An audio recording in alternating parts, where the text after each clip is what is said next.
Hello viewers, আজকেও একখানা নতুন ভিডিও কন্টেন্ট নিয়ে আপনাদের সম্মুখে আমি ডক্টর অলোক বিশ্বাস, এসিডেন্টাল দেবগ্রাম কাটোয়া।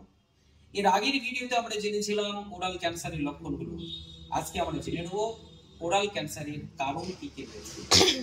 প্রচলিত ভাষায় বেসিক্যালি আমরা জেনে থাকি টোবাকো, অ্যালকোহল, চুন, সুপারির সংমিশ্রণ ওরাল ক্যান্সারের একটা রিস্ক ফ্যাক্টর হিসেবে কাজ করে। হ্যাঁ, একদমই সত্য কথা বন্ধু।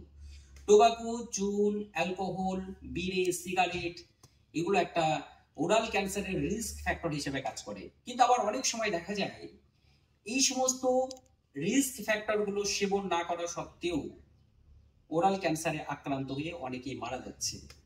চলুন আজকে আমরা সেই ইউনিক ফিচার্স গুলো জেনে নেব।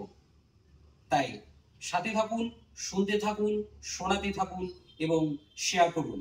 চলুন, মোস্ট কমন ওরাল ক্যান্সারের সঙ্গে আসক্ত রয়েছে human papilloma virus type 16।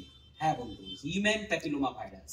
Human papilloma virus basically oral সেক্সের মাধ্যমে আপনার মুখে এন্ট্রি করে এবং সেখানে ওরাল ক্যান্সারের একটা রিস্ক ফ্যাক্টর হিসেবে কাজ করে থাকে।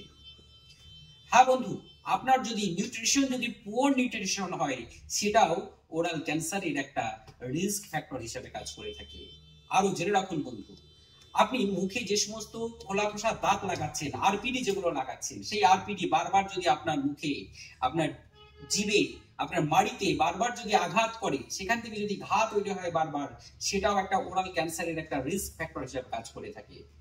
আরো একটা কথা জেনে রাখুন বন্ধু, আপনার মুখে যে নিকুলাই যে টুথ রয়েছে, যে শার্প টুথ রয়েছে, যে রাফ টুথ রয়েছে, যেটা বারবার আপনাকে গালকে কাটছে, বারবার আপনার জিভকে কাটছে, সেটাও একটা ওরাল ক্যান্সারের একটা রিস্ক হিসেবে কাজ করে থাকে বন্ধু।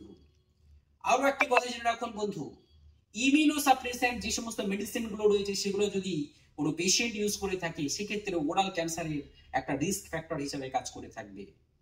যেমন কোনো পেশেন্ট এইচআইভি আক্রান্ত হয়েছে বা এইডস আক্রান্ত হয়েছে বা হেপাটাইটিস বি ভাইরাসে আক্রান্ত হয়েছে, সেই পেশেন্ট দীর্ঘদিন যাবত যখন মেডিসিন ইউজ করে সেই ভাইরাসকে দমন করার জন্য, আর বেসিক্যালি কি হয়, আপনার বডির যে ইমিউনিটি পাওয়ার রয়েছে, সেই ইমিউনিটি পাওয়ারটা দুর্বল হয়ে যায়। তাই সেটাও একটা ওরাল ক্যান্সারের বা আপনার ওভারঅল ক্যান্সারের একটা রিস্ক ফ্যাক্টর হিসেবে কাজ করে থাকে বন্ধু। হ্যাঁ বন্ধু, সান এক্সপোজার, সূর্যের যে রেডিয়েশন রয়েছে, সেই সূর্যের রেডিয়েশন থেকেও আপনার লিপ ক্যান্সার হতে পারে। তাই বন্ধু আপনাদেরকে জানিয়ে রাখছি, আরো ইনফরমেশন পেতে আমার এই ফেসবুক পেজটাকে লাইক, ফলো, শেয়ার এবং কমেন্ট করবেন।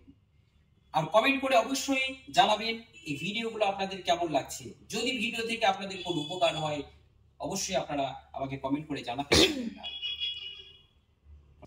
আরো বলে রাখছি বন্ধু, যদি আপনাদের মুখে কোনো সমস্যা থাকে, যদি কোনো ইনফেকশন থাকে, দাঁতে কোনো ব্যথা থাকে, আপনার মাড়িতে যদি কোনো ব্যথা থাকে, মাড়িতে দীর্ঘদিন যাবত কোনো রক্তপাত হচ্ছে বা মাড়ি ফুলে গেছে, আপনি আমাকে সেটা কমেন্টের মাধ্যমে জানাতে পারেন, কিংবা পোস্টারে দেওয়া নাম্বার থেকেও আপনি ডাইরেক্ট আমার সঙ্গে কন্ট্যাক্ট করতে পারেন, অথবা 8269090113 এই নাম্বারেও আপনি আমার সঙ্গে ডাইরেক্ট যোগাযোগ করতে পারেন। তাই ভালো থাকুন, সুস্থ থাকুন, আপনার সুস্থতায় আমার কামনা। Thank you. Like, follow, share এবং কমেন্ট করে সহযোগিতা করবেন, যেন আপনাদের জন্য আরও এরকম কিছু ছোট ছোট কন্টেন্ট তৈরি করতে পারি। অনেক ধন্যবাদ।